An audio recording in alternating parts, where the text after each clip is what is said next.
Lifetime in repeat. Hey guys, welcome back to Danganronpa Happy Havoc.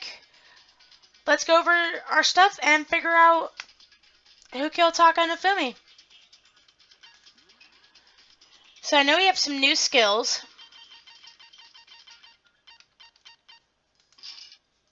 Alright.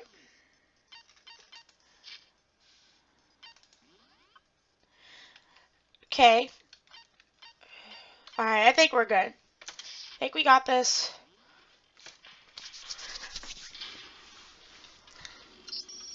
Let's begin with a basic explanation of the class trial.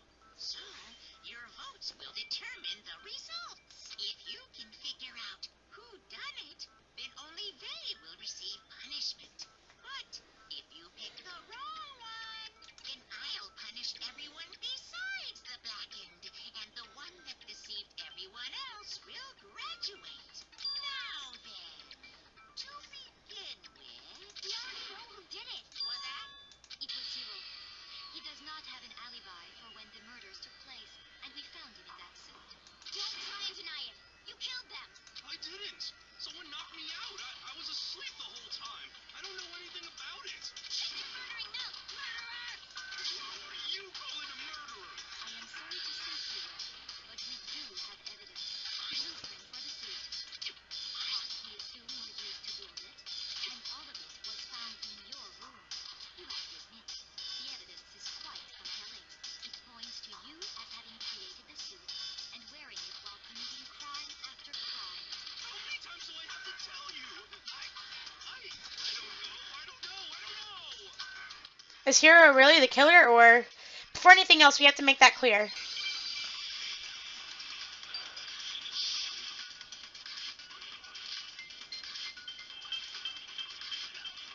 Everything we found in your room.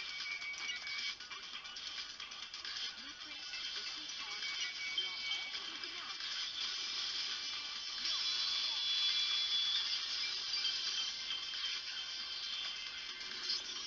Are we sure Hiro really made those blueprints? What do you mean? Well, take a look at this. The note that Hiro wrote, asking everyone to meet up after Alter Ego disappeared. The handwriting's obviously different, wouldn't you say? When you compare it to the blueprints. There's no way we could get the same person made both of them, unless that person made it a point to disguise their handwriting. No, the differences are bigger than that, I think. Come on! I'm not smart enough to think I've tried to change my handwriting anyway. So, Makoto, are you saying you don't think Hiro's the culprit? He is not the only one. I think Hiro is innocent as well. Then who was in that Robo-Justice suit? Is it like Hiro said? Was there really someone running around in a second suit? The suspicious individual hidden within the suit. Go ahead, Makoto. Tell them who it was. I don't know. And, of course, he passes it off to me. Who was in the Robo-Justice suit? The suspicious individual in question, the one that must have been in the suit. Hiro, right?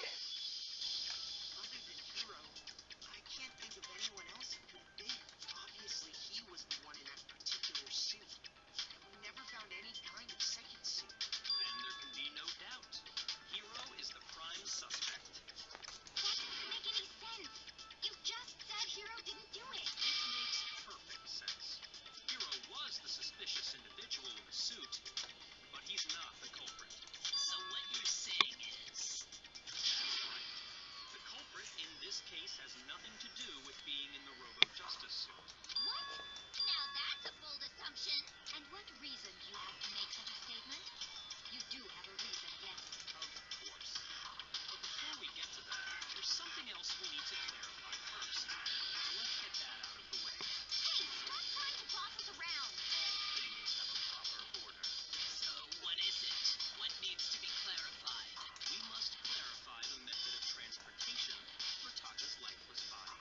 It would seem that his corpse was moved using certain particular items. Makoto, can you tell us what they were? The things that were used to move Taka's body, they must have been...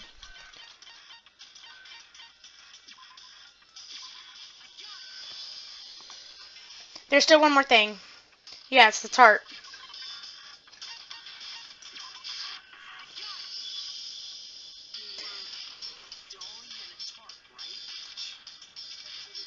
What's with the attitude? So, let's see if I can explain.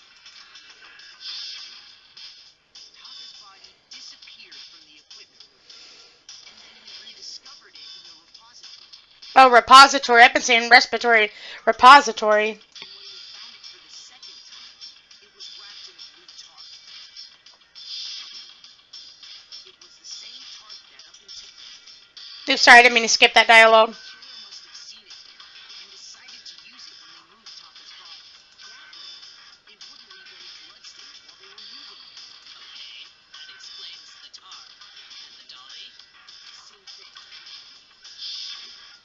I'm sure the dolly was in the equipment room when we first found Taka's body there. But when the body disappeared, so did the dolly. Later, when Taka's body reappeared in the repository, so did the dolly. In other words, you think they used the dolly to move the body. Am I right? But are you sure you are not mistaken? Are you absolutely positive the dolly was in the equipment room when we found Taka's body? That dolly was made specifically for moving large objects between the repository and the art room.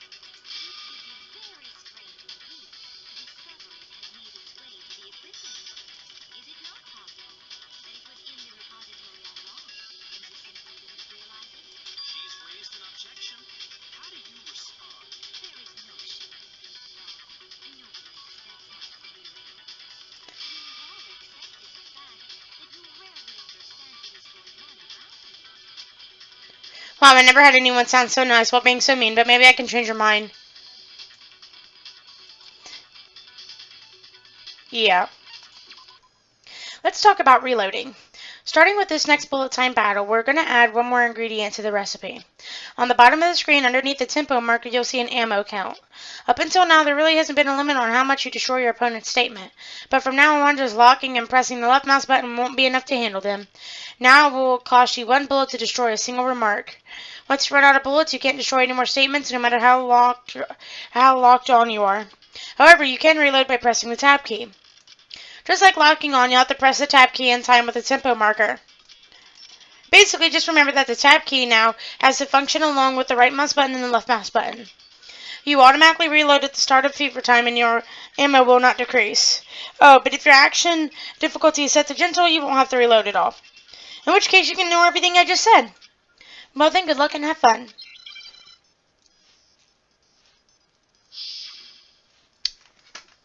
I hate these so much. You have it wrong. I cannot agree. You are a fool. So persistent. Lies will get you nowhere. Do your worst. Away with you. You miserable wretch. I cannot agree.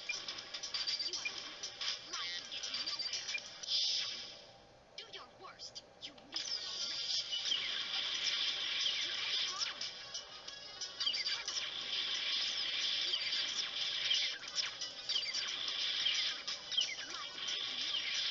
Do your worst. Away with you. You miserable wretch.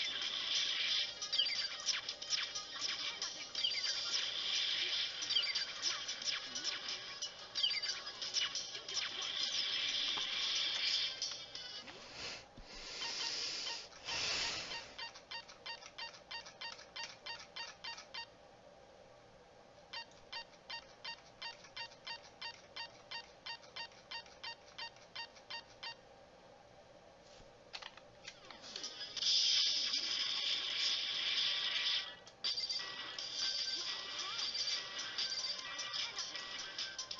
You have it wrong. I cannot agree. You are a fool. Lies will get you nowhere. Do your worst. Away with you.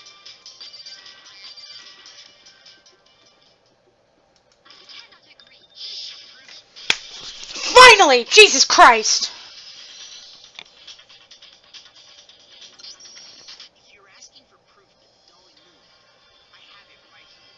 When I found the dolly in the repository, one of the wheels had a blood stain on it. There was a pool of blood in the equipment room with a tire mark in it that matched the dolly wheel's tread.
Shit.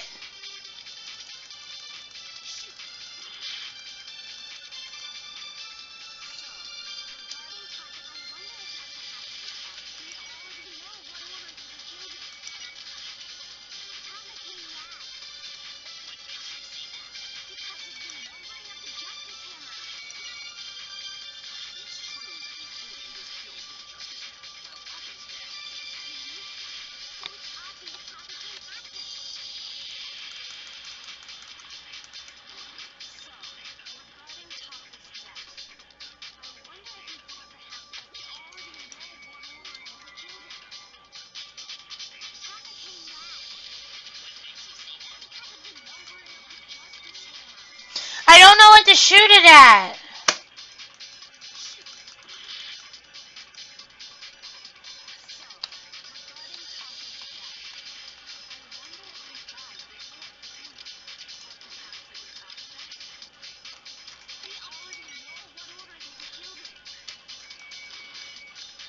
I don't know. There's nothing else for me to shoot at.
Finally! Oh my god!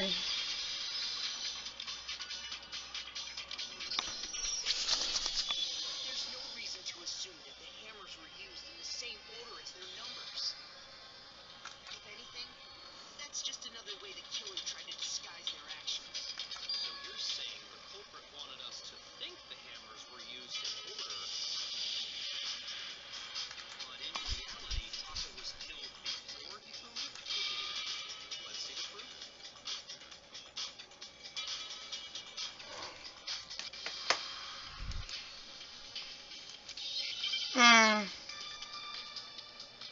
Great.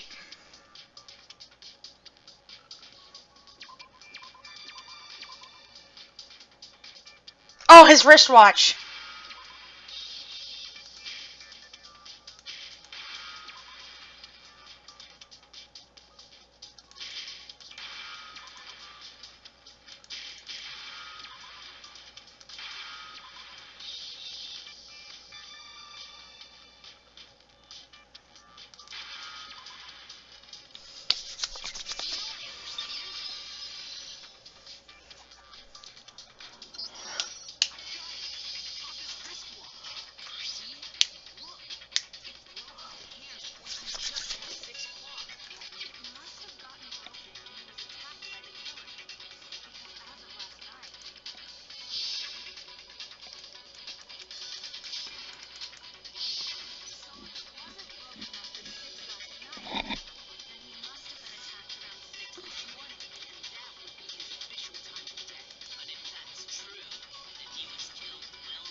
that makes sense because the cloth was dirty from cleaning his glasses. Anything to do with the account. She's implying it. Thought Hifumi was dead, but perhaps in reality he was still alive. Alive? Are you saying Hifumi wasn't carried out of the nurse's office, but simply walked out on his own? But I mean, we found his body. He was dead. He was simply laying there. That it isn't possible.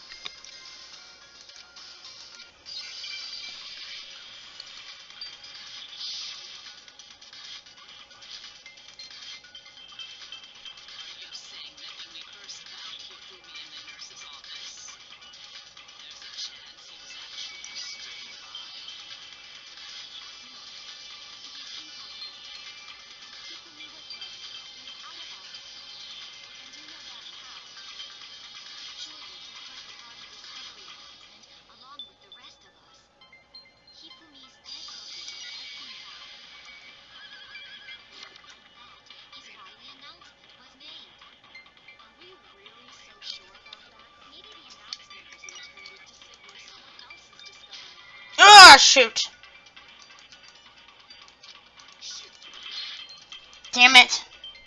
Are you saying that when we first found Hifumi in the nurse's office, there's a chance he was actually still alive? It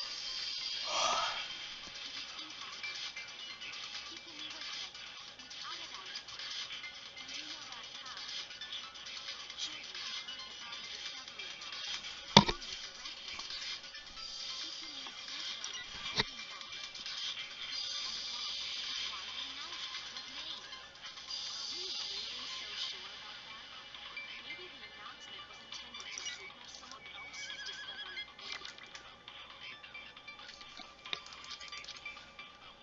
Are you saying that when we first found there's a chance he was actually still No. If Hifumi was dead and you know that how, surely you heard the body discovery announcement. Hifumi's dead body had to be found. There we go.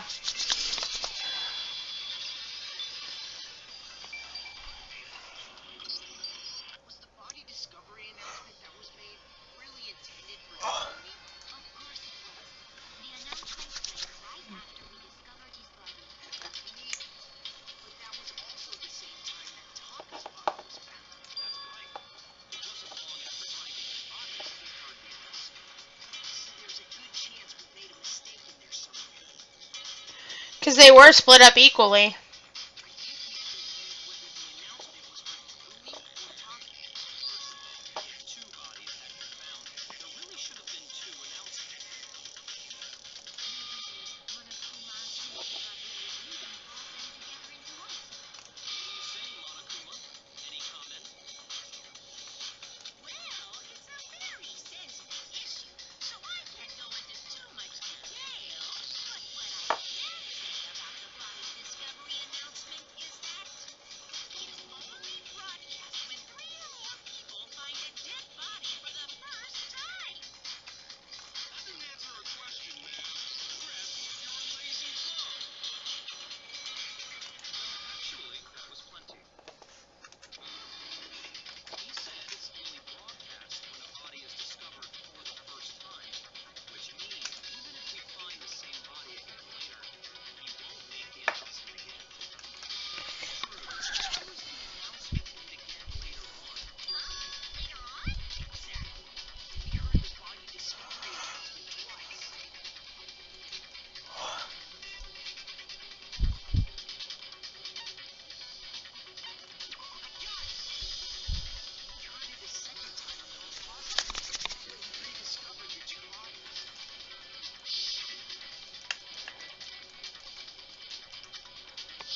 It's the handkerchief.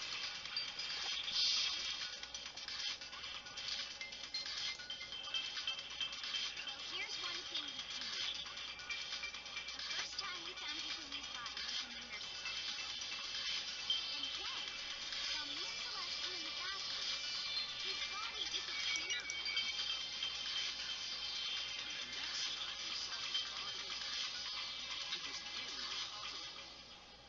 But when you compare his body before being moved and his body after being moved, other than the change in Onizuka's position, there was no notable difference.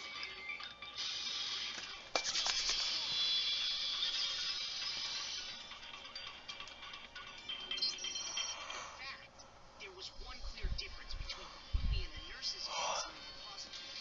His glasses. That fact alone proves that he was only playing dead when he killed. Perhaps you'd like to fill the rest of us in? When we found Hifumi in the nurse's office, his glasses were covered with blood. But when we found him again later in the repository, they were spotless. And I found the item he used to wipe them clean in the nurse's office trash can.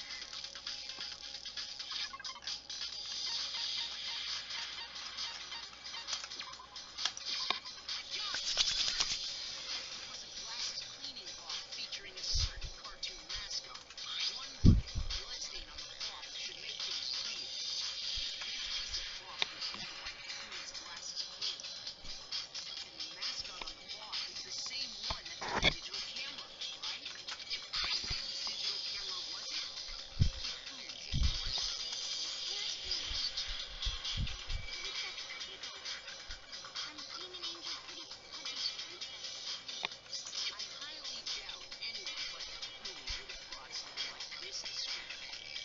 I see your point. The only people here who wear glasses are I wouldn't be caught dead wearing a tiny piece of garbage like that. A toothpaste is all I need to keep my glasses clean. Then there's no question. It belonged to Hifumi's. So what you're saying is, what exactly? What I'm saying is, the blood on his glasses was wiped away using his own glasses cleaning cloth. Even if it is true, he does not need to wipe the blood off his palm. Who would benefit from a clean pair of glasses other than the glasses owner? That's a good point. Well, it must have been him, right? So let's assume that Hifumi was still alive in the nurse's office taking his time to sneak out. Then when he's alone, he wipes his glasses clean so he can see. Then he stands up and walks out on his own 2 feet. And with that, the impossible task of moving his copious corpse becomes possible. Wouldn't you say? Then he was just pretending to be deceased. What was with all that blood? Was it paint? The fridge in the nurse's office contains packs of blood for emergencies. He probably used one of those. He figured if he was gonna play dead, he should go all out. So he just dumped it everywhere. But he got crazy with it and had to wipe his glasses off when he was done. What an idiot. And if Hifumi was still alive at that point, the disappearance of Taka's body is easily explained. It should be perfectly obvious who must have moved Taka's corpse.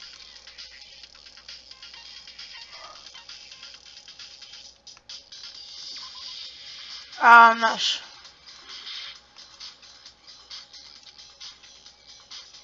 I got it! It could only have been Hifumi. While we were all gathered in the nurse's office, You went to the equipment room and took Taka's body. That also explains how the door to the repository got locked. The door was locked?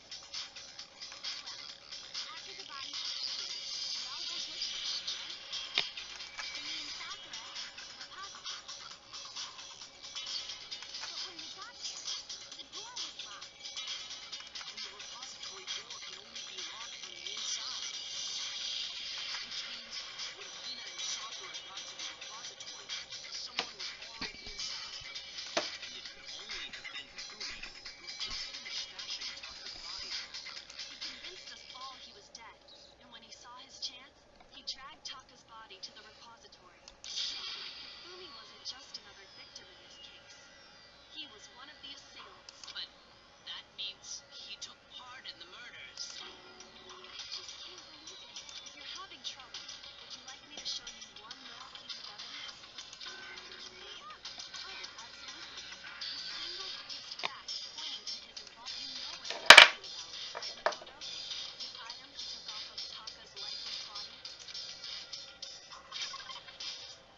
It's the scrap paper, right?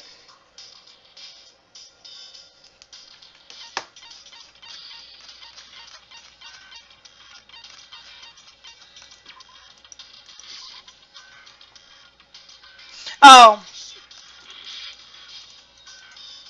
God, I only have half a heart.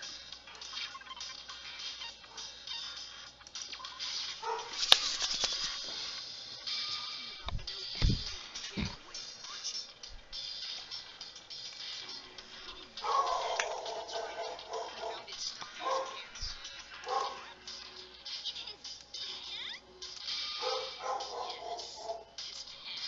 Okay, well, forget about the pants for now. Take a look at what Billy says. That's the one I was telling you about. The one that told me where to go. So what's it called, Tipper? My notice said, Monokuma can't find out, so don't tell anyone else for now. Let's meet in the rec room at 1 a.m. And this note isn't the same one you wrote. Alright, guys, sorry about that. Somebody was at my door, and I was hoping it was food, and it was not. Let's get back. Same? In other words, the paper got in touch with another person besides Hiro, and that person could only have been... I got it! That's right! Taka! The killer used this note to rile Taka with another hit. Over here! Objection! Objection!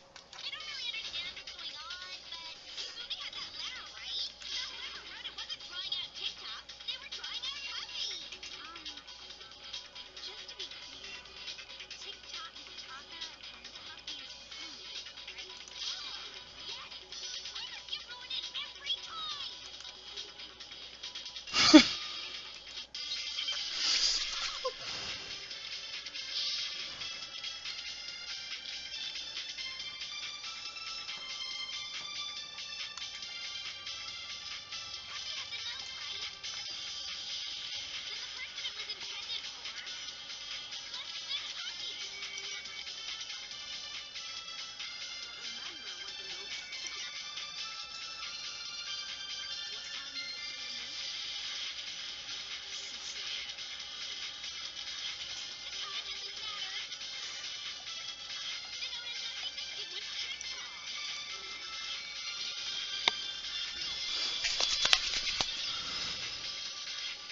Sorry, I didn't mean to skip that, guys.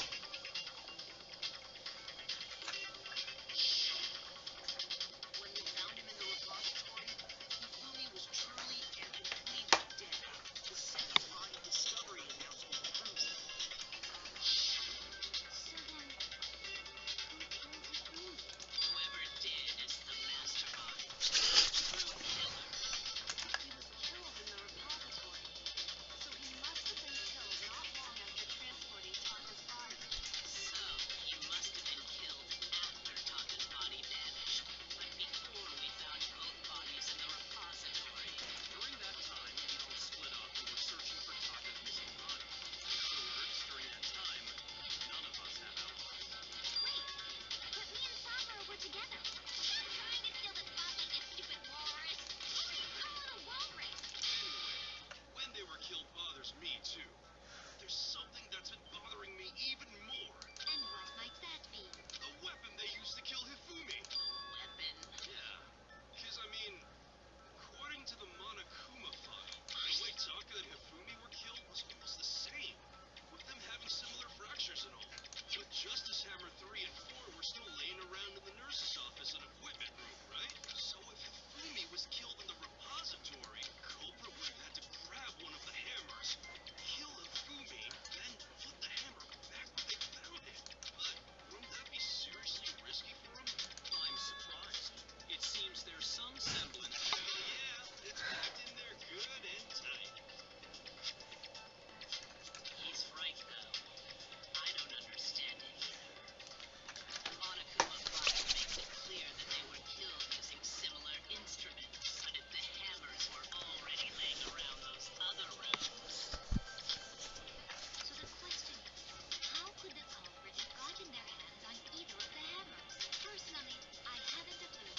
So which hammer was used to attack Celeste? Number 1 or number 2? Those were accounted for in other rooms too. And I don't think either one is big enough to kill someone. Is it not possible they used a different weapon? I don't think it is possible. They were both killed with the same kind of thing, right? so then, what was used to kill Hifumi?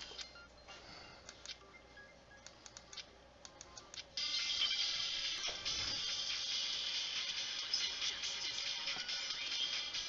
Maybe Justice Hammer 4? Whatever it was, if one was wrong, how was the culprit able to move around so freely with the weapon?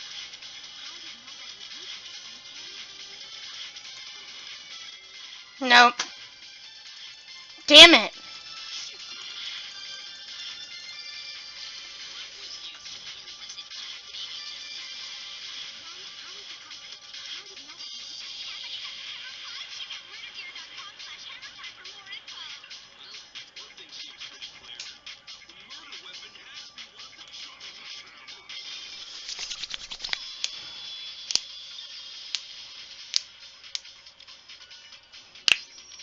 The murder weapon wasn't a Justice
We did all talk about how there wouldn't be any reason for anyone to work together. At least that's what we thought at first, but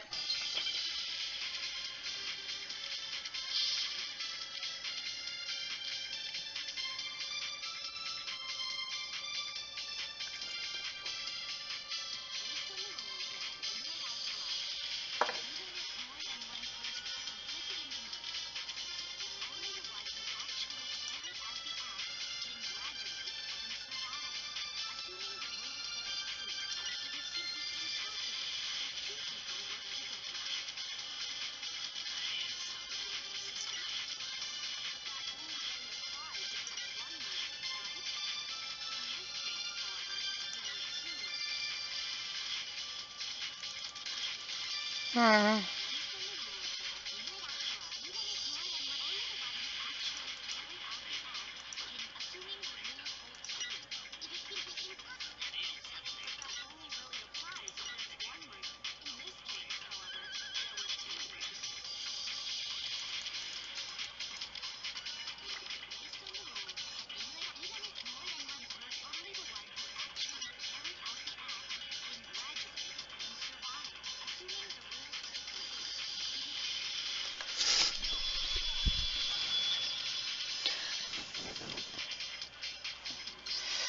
Since there were two murders, it's at least plausible that more than one person was involved.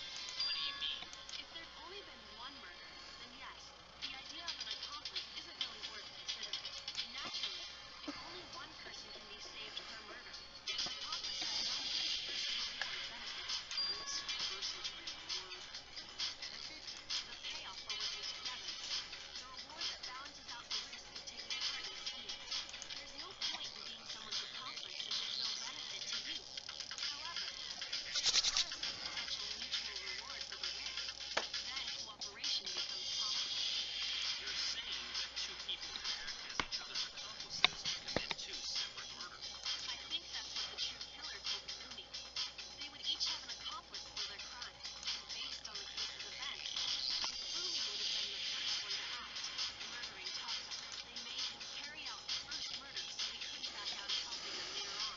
So in this case, there wasn't one single person committing multiple murders. Instead, each person killed someone, creating two separate incidents. And it only looked like one person because that's how the true killer designed it to look. A single suspicious individual, a similar weapon used in each crime, disappearing bodies, creating one seamless set of circumstances.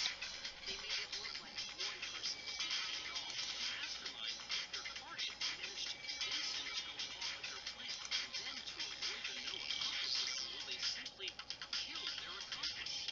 Which, if true, means that betraying Kumi was part of the plan from the very beginning. Oh, how could anyone be so cruel? So, I think so. Still, your choice of accomplice seems odd.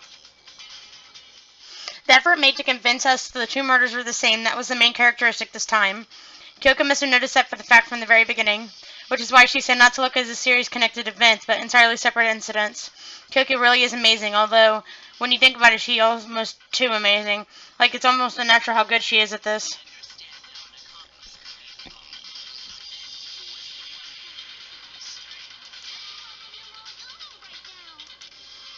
The true killer manipulated Hifumi to carry out a number of actions and in the end murdered him. And the debates up until now there was a case was unfolded when you consider all that. There's really one person who seems to fit. I have no fucking clue. Oh my god. I don't know. Okay, then I don't know.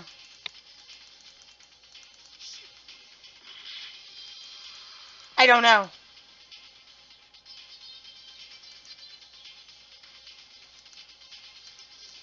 I don't know.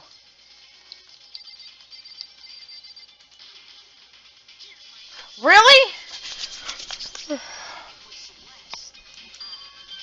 the suspicious individual now, am I? I really do hate this perfect choice. So what you are saying, then, is that I specifically chose to work together with Hifumi. The idea that I would choose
Alright. Gosh, this is a long trial.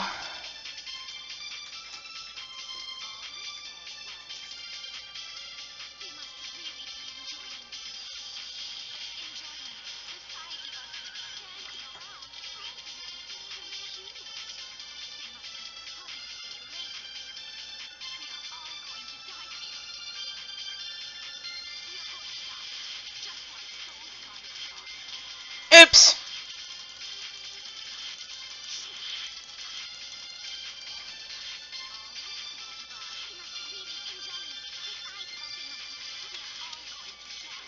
Ah, no! I meant to absorb it.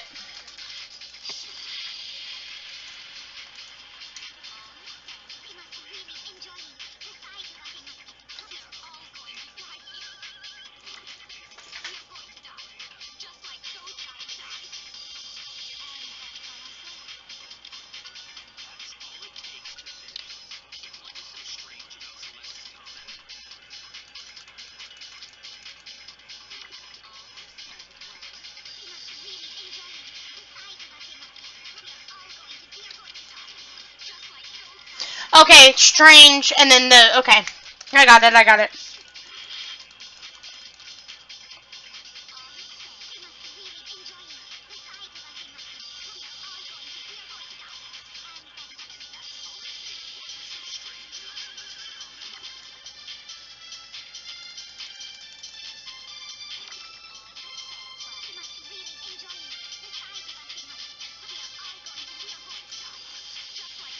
There we go.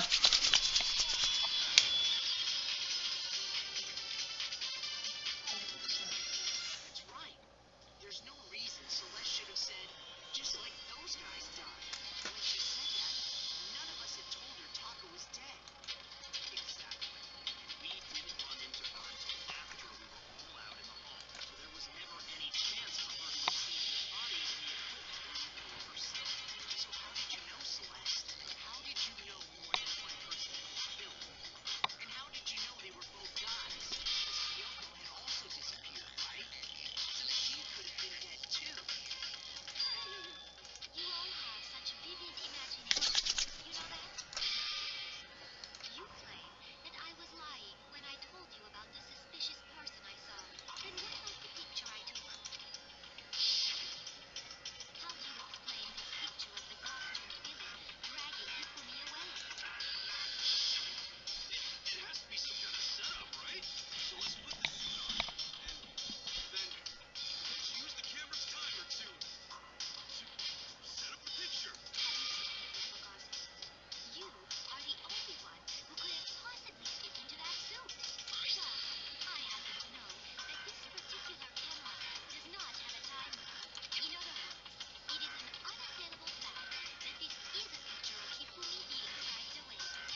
Uh,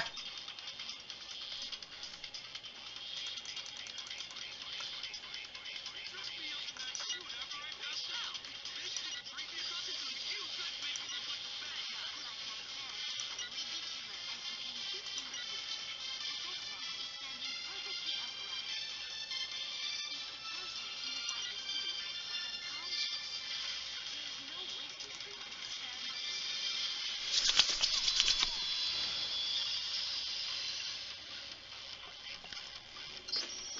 No.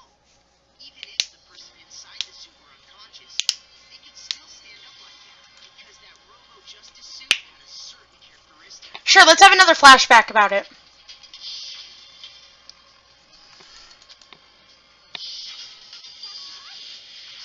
They totally made a mistake when they made it, so it couldn't bend its weight. I'm not so sure that was a mistake. I think the suit was designed from the beginning to be used the way it was. Maybe Celeste was the one who took the suit they specially designed and stuck Hero into it. That's how they were able to fake that whole thing. The point of it all was to make us believe whoever was in the suit was to blame. Well then, I suppose this is checkmate.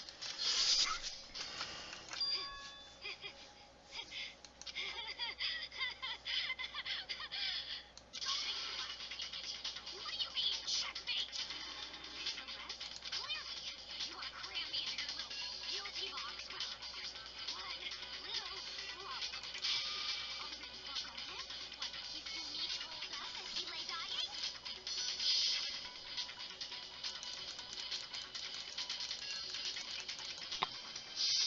When we asked you who had attacked him, his answer was quite clear, was it not? And I quote, Yasuhiro. Shut up! Yasuhiro Hatakure! But my name isn't really Yasuhiro. It's actually Taro. Your confusing statements don't make any sense. You're only making things more complicated. He did say Yasuhiro, but are we sure he was really pointing the finger at Hiro? What the hell are you talking about? I'll warn you a lot. Kyoko, what do you mean by that? Think back to how Hifumi used to talk to us. How did he refer to each of us? I got it! That's right. Our last names. He called us all by our last names. Exactly. I know I heard him say Mr. Nayagi more than once, for example. So Hifumi did mean to say Hiro's name. He would have said his last name, Kagakure. I'm sure it was just incidental. By chance, is his first name indecent? Random chance. Now isn't that a convenient explanation? No. There's no reason to think he would have said the name any different than normal. But he must have run out of energy before he could say any more. So Hifumi was trying to tell us the last name of whoever killed him? The name he said doesn't apply to anyone in here. Well, no. Hold on. There's one person it could apply to, and that's Celeste. She never actually told us what her real name is. What did you just say? To think you take your false accusations so far, I don't know whether to laugh or spit. Come on! Enough with your idiotic blabber. Yasuhiro is a what? Why? What? I think I've earned the right. Okay, then fill us in. What's your real name? Make sure your ear holes are wide open and listen up! It's Celestia Ludenberg. Could you please stop making me repeat myself over and over again?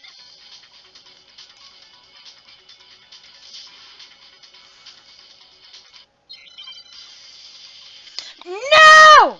Oh, okay. It's just an argument. Hifumi was trying to tell us something. He wanted us to know the killer's last name, Yasuhiro. If there's one person here who might have that last name,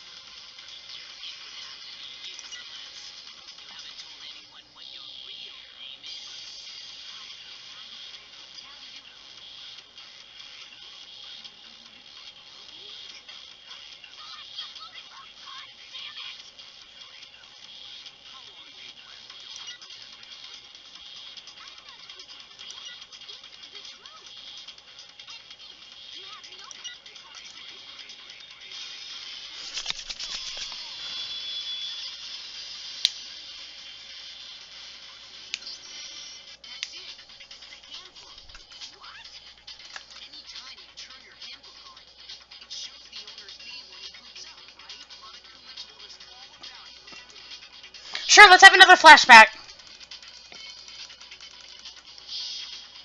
all we have to do is check her handbook, and that'll clear up everything. That's how we can find out Celeste's real name. An invasion of privacy. I refuse to cooperate. Celeste, please just tell us what really happened. Just tell us. Even when I'm put in check, it's just my nature not to give up. Because until the game's over, you never know what might happen. Fine then. Let me say. Let me go over the case again. And that'll bring... Finally, we're getting close to the end. Okay.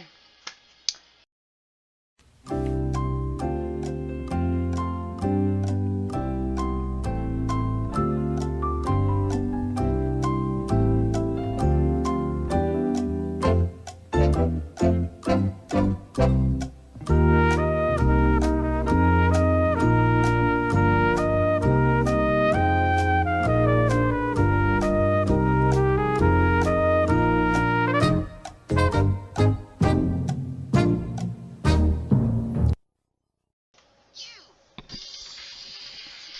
Brandon, the killer was himself to carry out the murder. And that person was...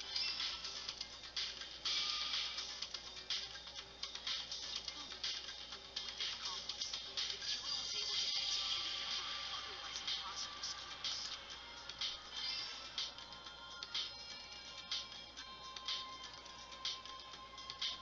First, they convinced someone to meet them in the rec room. Last night, one of them was.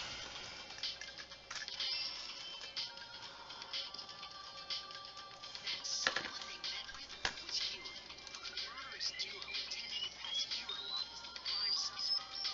So when they met up with him, they drugged him, knocked him out, and stuffed him into the Robo-Justice suit.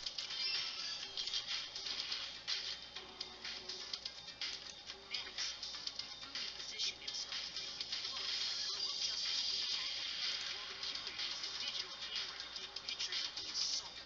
They did all this just to create evidence that would put the suspicion on Hero. When they were done with him, they shoved him, still unconscious, into the pool room locker.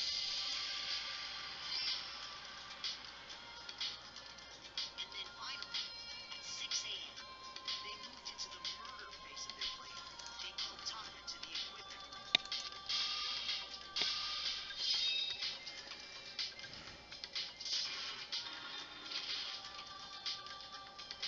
And that's where Fumi killed him, making it the scene of the first murder. Ah.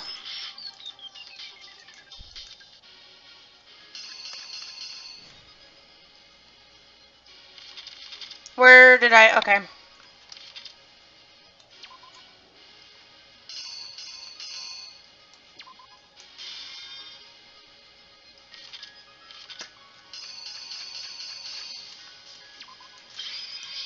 is you!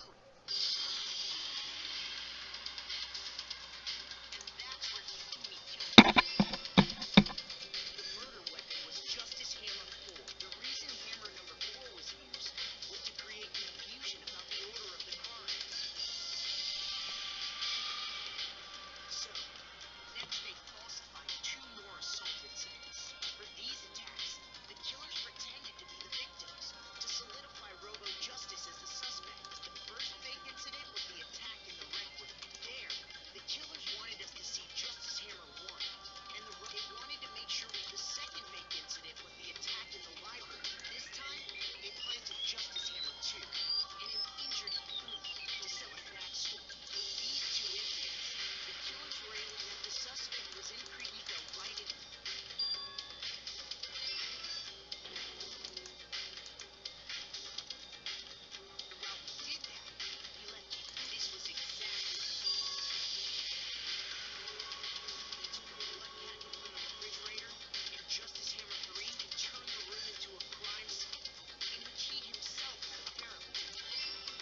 Sorry, guys. I'm just trying to make this go through. Their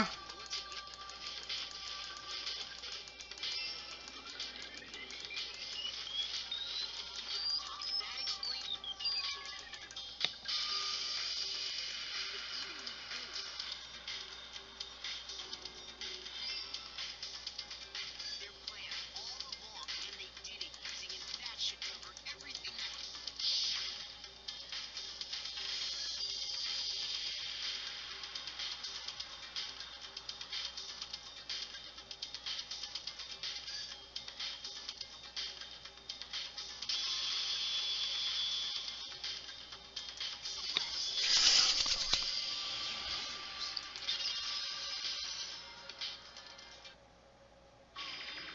Lost? When was the last time I was forced to utter such words? They hang heavy around my neck.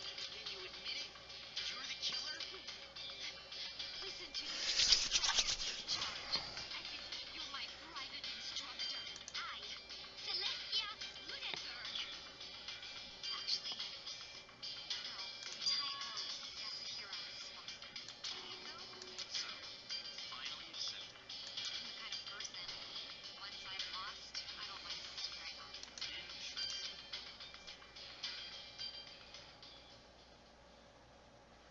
Finally, Jesus Christ.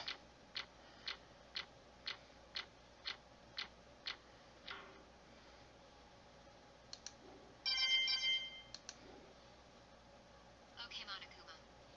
I'm ready to begin. Or, no, I suppose this is the end. Isn't it? It is indeed the moment we've all been waiting for. Time to vote. Okay? Okay. If you would, please locate your lever and cast your vote. And when the votes are tallied, who will become the blackened? Did you make the right choice or the dreadfully wrong one? What's it gonna be? What's it gonna be?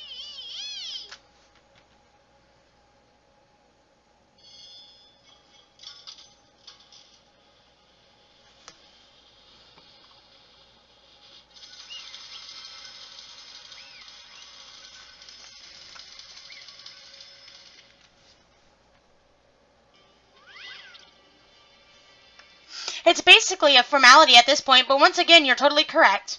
The black in this time, the true killer who devised this whole stinking scheme was Celestia Lunenburg, or more precisely, Tayako Yashihiro.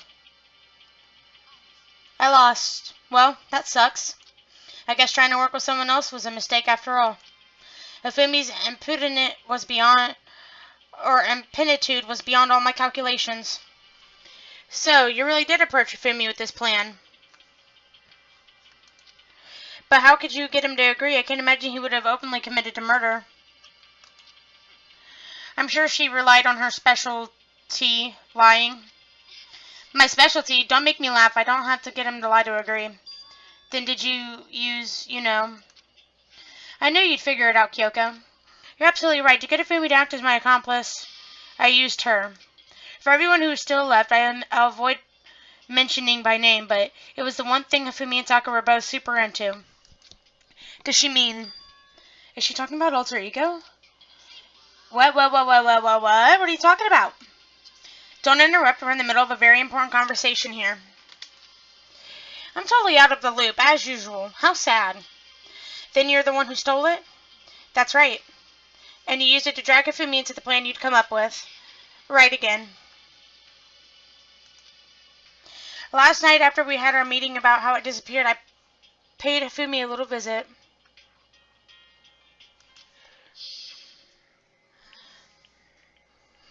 What are you doing here? I was hoping I could talk to you. Alone. It is about what I was stolen. I know who did it. It was Taka. He stole it. And I have proof. Would you like to see? As it turned out, I found a use for the digital camera. I'd taken you-know-what to Taka's room earlier and took pictures of it there. I deleted the picture as soon as I'd shown it to Hifumi, of course. So, it was him. But how did he do it? She was supposed to yell if either of us got close to her. You are correct, which is why Taka forced me to steal it.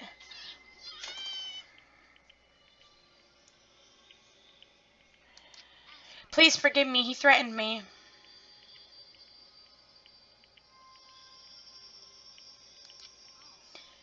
He did? He came to my room last night unannounced, and then it was hard for me to even say. He abused me. And he took pictures, and he said if I don't do what I asked, he'd show them to everyone. So I had no choice. That's a crime, an absolute crime. I knew he'd gone a little crazy, but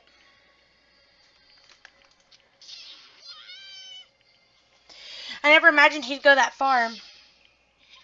It was amazing how completely he bought it. I can't express how enjoyable that was. I'm about to say something I never said before in my life. I'm gonna kill him. I'm gonna fucking kill him. Wait, please, if you go now, you'll be playing right into his hands. Taka's planning to use her to escape, and he has made you his target. Escape? You don't mean... Taka's gonna try and kill you. And all so he can keep her to himself. That bastard. Bastard, bastard, bastard! Can we all allow him to continue with these barbaric acts? Absolutely not. How could I? I had to save her. Then would you like to join with me? It just so happens I have to come up with a plan. I have devised a way to reclaim what he has stolen and escape the dreadful school. And with that, it is complete. What are you talking about? Oh, nothing. Hifumi agreed with this without a second thought. The effect that item had on him was remarkable. The power of love, even a love as twisted as that, can still drive people mad, would it seem. You disgust me. I have another question for you. Was it that strange costume Hifumi's creation? Yeah, it was a real pain in the butt, too. All I asked him to do was make something to hide the face and general body size. I had no idea he'd make something like that. But it was my fault for picking him in the first place. So why'd you decide to make me the suspect? Because you're stupid. That's it? And in that regard, I made the right choice. I'm so glad your stupidity surpassed my every expectation. Life must have been tough on your parents, though. I feel like I could cry. But when you were explaining your plan to Hifumi, how did you explain the part about him playing dead? What she's asking is, what was Hifumi supposed to do after that, assuming you actually had let him live? That's simple. After he did his part and pretended to be dead once someone showed up, I told him to say he'd been seriously wounded and he was on the verge of death, but he just barely held on. And he really believed that? Well, of course, that wasn't all there was to it. As I explained to Hifumi, the plan was, while you were all questioning him about what had happened to him, I was going to murder someone else. At that point, Hifumi would have had an alibi so nobody could doubt him, and I told him that he would believed it. It all seems very straightforward, stereotypical. I just matched the lie to the level of the opponent. In fact, Hifumi hated up. He believed it wholeheartedly, right up until the moment of his death. So you had planned to kill him all along? But of course, there would be no point of my plan if the one who pretended to play dead didn't end up dead himself. How can a human life mean so little to you? That's a non-issue. I simply did everything in my power to win.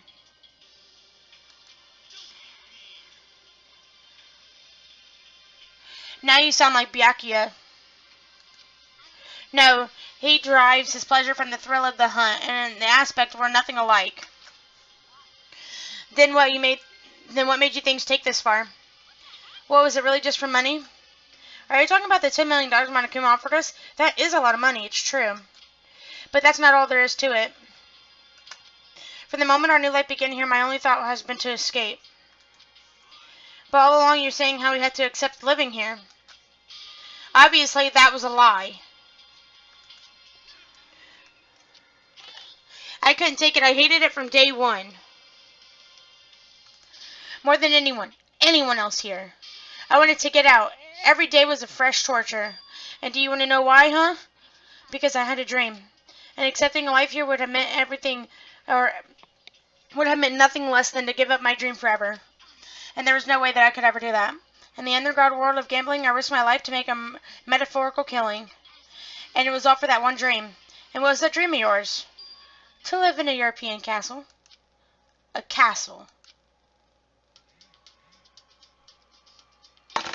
and to gather handsome men for all around the world to serve as my butlers/bodyguards. I was going to make them dress up like vampires and satisfy my every need. Once I obtained that, I would have created a perfectly aesthetic world of dedicatants. Living the rest of my life there was my only dream, my only goal. That's what life is all about. Combined with my own winnings, Monaco's $10 million would have made that dream a reality. I got right to the edge, but unfortunately my dream has been scattered to the wind. Still, I don't have any regrets. I pursued my dream to the very end, so why would I? You sound so passionate, but you were really able to kill your own friends for it? Are you asking me to feel guilty? That's a pointless endeavor. I think nothing of sacrificing others for my own ends, and I feel nothing. That's all there is to me. That's what makes me complete. Isn't it terrifying how different our values are? There's simply no room for understanding. That's what we should be saying. And plus, how could you be so calm? Don't you realize you're about to die? Why aren't you scared? My ability to lie is unraveled, and I can't take pride in that. It's not just other people. I can't even fool my own emotions. The consciousness deceives the unconscious. And that's why you're not scared? That's right. I don't fear death. Kill me however you like.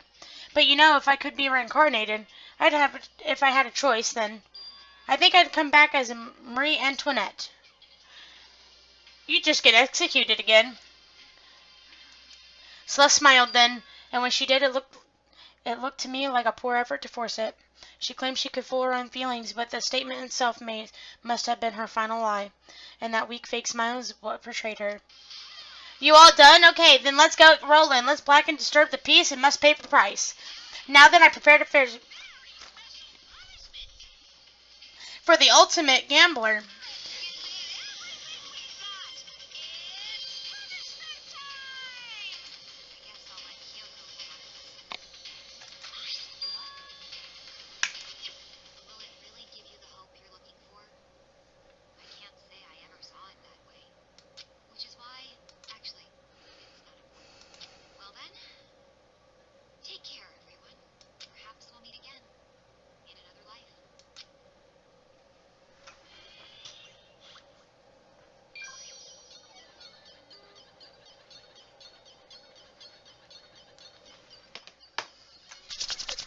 Oh, this is going to be horrible.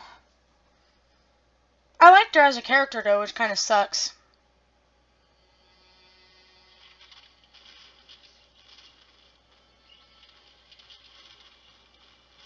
Oh, they're going to burn her to death.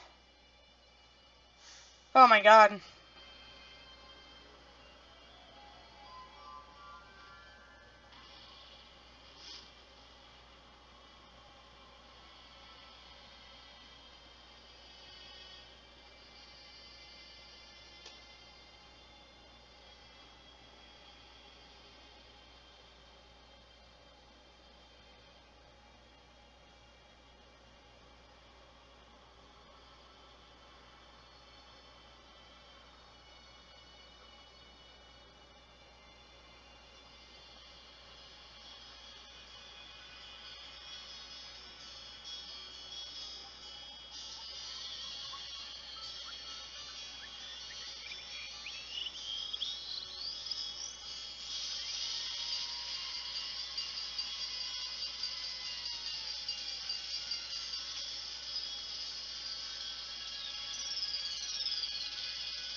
Wow.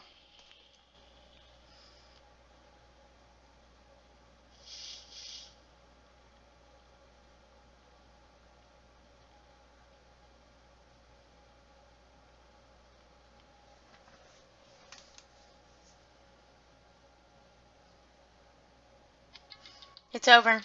The third execution is over. And on that note, guys, this is going to be at the end of this video. I am so sorry it's so god-awful long, but I guess when there's two murders, you gotta solve both of them. Hope you guys are enjoying it just as much as I am. Make sure you leave a like and a comment while you're down there. Hit the subscribe button if you're new, and hit the little bell to know when I upload. Later. A lifetime in repeat.